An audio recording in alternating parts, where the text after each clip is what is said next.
Hello everybody. I'm Harry Truman and I made an LA character. So I'm gonna just go over real quick the details. This is the passive tree. I chose a shadow start because the build benefits a lot from auras. And I think most people would agree that shadow is the best aura based class, like similar to Ellie Buzzsaw. So that's why I chose shadow. You can see here I started off, you get a nice attack speed bonus, some projectile damage, some elemental damage. That's really nice. Efficient life. 8% without a notable aren't great, but I need life. Influence for aura effect. I grab bow damage and life. I don't get Talons of Murder because I don't feel that a lot of my damage is physical, and I get a lot more damage from like this 10% node or something like that. I don't grab this because this is at least 3 points investment, as you can see, like 1, 2, 3, and that's only 30% damage with lightning damage. And for example, this 10% node, like right now, just looking at my DPS, probably half of it is lightning, and then the other half is like fire and everything else. So if this is like 15% elemental damage, but it's for 3 points, so that's like 5% per point, whereas this is 10%, so that's way better. Yeah, so I grab Frenzy Charges because that's my single target, and that helps me get a lot of damage. I grab this Life Node because it's efficient. Acrobatics because I use Lionized Glare. And as you can see, it has a mod that says hits can't be evaded. That's similar to Resolute Technique. So against Reflect, for instance, I will hit myself every single time. How I mitigate that is Acrobatics helps a lot. So that gives me a 30% chance to dodge, and then if I grab these nodes behind it, it's 40%. So I have a 40% chance to dodge my Reflect. Dodge is a separate mechanic from Evade, so it works through the Lioness. So I grab more aura nodes. This is just efficient pathing. I wish that there was a better way to do it, but I have to go through the energy shield. Inner Force because it's good. Purity of Flesh because it's efficient and good. Static Blows lets me shock. I do a lot of lightning damage, but I don't crit, so this lets me generate shock, which amplifies my damage by a lot. I get Holy Strength because it's good life. Sovereignty, I'm a bit low of a level right now, but eventually what I plan on doing is grabbing Elemental Adaptation, respecking this little region right here, and connecting the dots here, so I can grab Elementalists too. Eventually, later on, this pathing would be better if I somehow got a Mirror Bow, because I could grab Resolute Technique, and if I could have a 500 DPS bow, that would be way better than Lioness, but I guess we can all dream. Shaper is good. That's a good node to get. I don't have enough points for it yet, but that gives me some extra life regen to mitigate the life loss that I get from LA. This life and mana node isn't very efficient because I don't use mana at all, and 20 life for a single point is like half as good as like the Oak reward or something like that. Conduit is pretty good if you have a discharger in your group or something that you want to get. That you want to benefit, that's a good decision. If you have a bunch of attack-based people, leadership is good because you get a lot of really strong offensive auras, and I guess defense. So the build generally runs these auras. You would run Purity of Fire, you would run Purity of Lightning, you would run Haste, and then you would run Wrath and Anger. But I recently made a gear switch. So I use Empowered Wrath and Anger, so I don't use Purity of Fire anymore, but Purity of Fire offers a huge benefit. If you take a look at my resists, it's 82, 82. That would be 84, 84, 77 when I grab this node, which gives me +2 all res, or max all res. So Purity of Fire is a great option, especially if you're going to do Atsiri, but I don't plan on doing Atsiri. I don't enjoy the fight. I really hate the trio, so I don't mess around with it, but if you want to do Atsiri, that would be the way to go. And I guess if you're going to play hardcore, you could mess around with the tree to grab a little bit more life, like maybe try to squeeze in Revenge of the Hunted or something else. I'm sure you could switch things around to grab more life. I grabbed all the efficient life that I could though. I'm at 4,350 life. My mana is irrelevant because I reserve it all. My current setup for weapon is I use a Lionize. This one cost me about 23 exalts in ambush. That's kind of expensive, but it's affordable if you spend a lot of time really like grinding and stuff. You can get it. So I run weapon elemental damage, blood magic, lightning arrow, life gain on hit, chain, LMP. My LMP recently hit 20 quality from the GCP recipe, so it's a little bit low of a level, and I'm still leveling up some of the other gems. Weapon elemental damage is really good because I use Wrath and Anger, and I convert innately 50% damage to lightning from lightning arrow, as you can see there, it says it. And then I also run a black gleam, which converts 50% if I had a perfect one.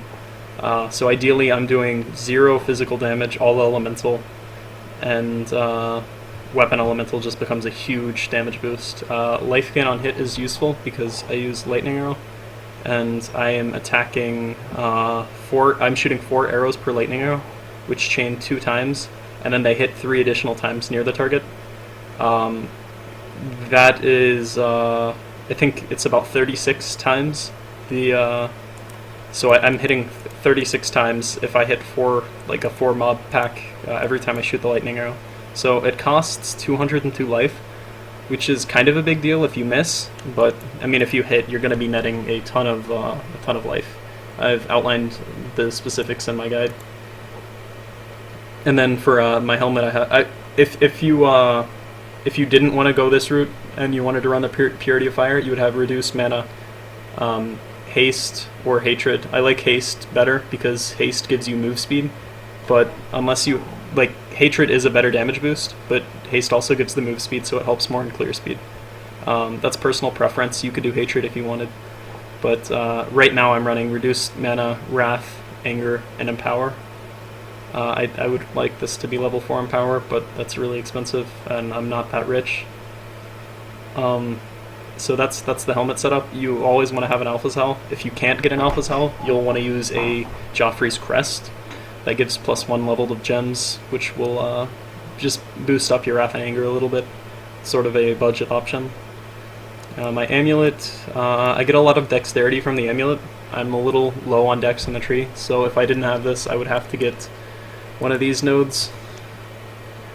My ring, this is just a super resist ring that I bought so I could take off Purity of Fire. This is Life and Wed. It's a very good ring. I use Lightning Coil as my chest.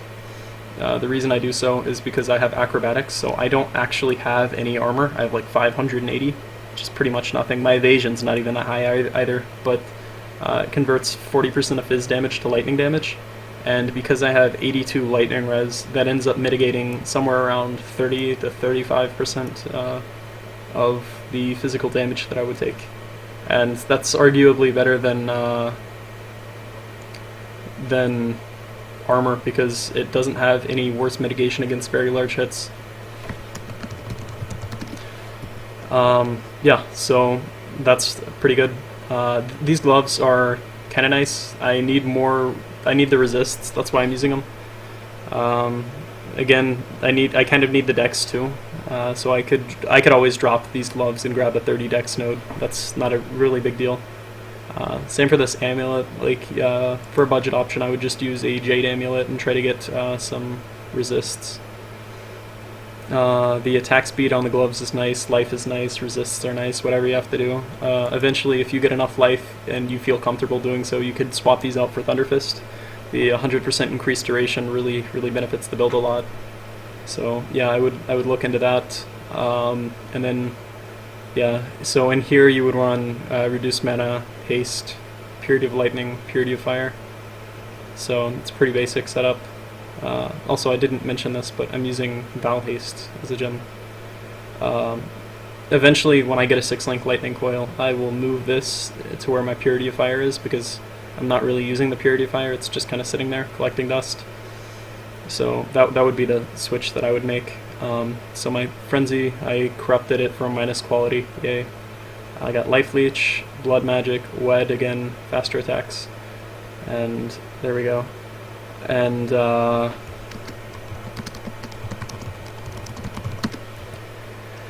Yeah, so your sixth link would probably be added fire or additional lightning damage. Both of those would be nice. The quality on additional lightning damage is shock chance, which has great synergy with static blows. So together with those things, you'd have a lot of shock chance.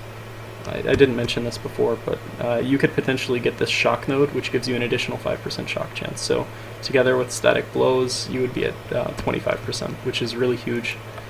My belt is really good.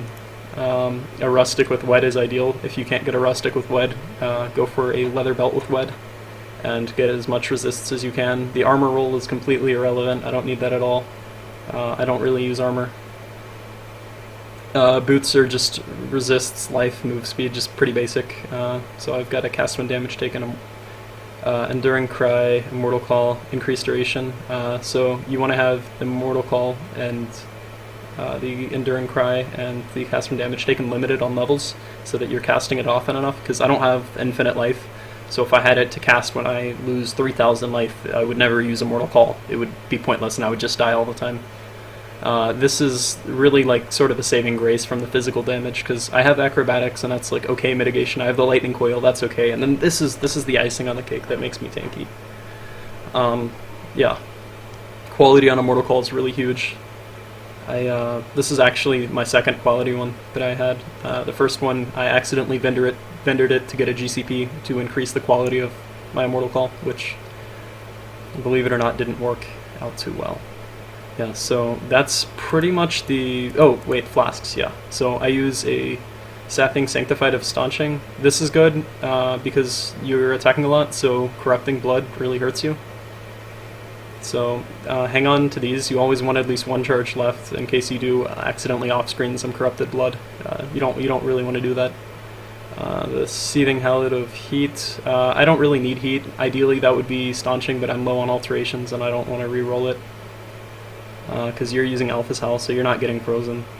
At Series Promise, this is just for a little bit of extra damage, and it helps me with getting a little bit of extra Leech versus Reflect. It's just pretty nice to have. Quicksilvers are self-explanatory. So I ran some math last night, and Topazes ended up being more effective at mitigating physical damage than Granites. That's because the Granite gets reduced by 50% from Acrobatics. So the Topaz ended up helping me with Reflect, lightning damage, and physical damage, whereas Granite just kind of helped me with phys damage. So overall, the Topaz is the way to go.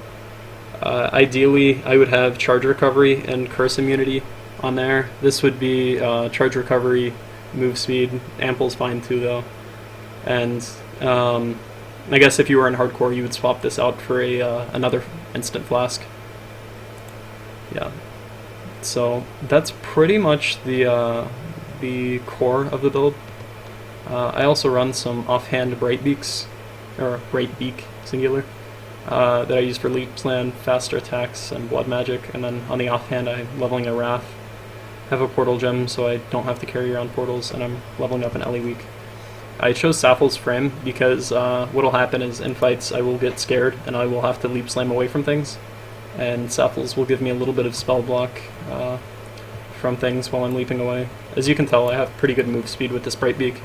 So for an example of what I would be doing, I would be like shooting, and then leap slamming to get around, shooting again. It breaks up some of the monotony of grinding by being able to have a good weapon switch set up. So yeah, there you go. That's essentially the build. I'll post some more videos up of me mapping, and just let me know what you guys think. So have a good one.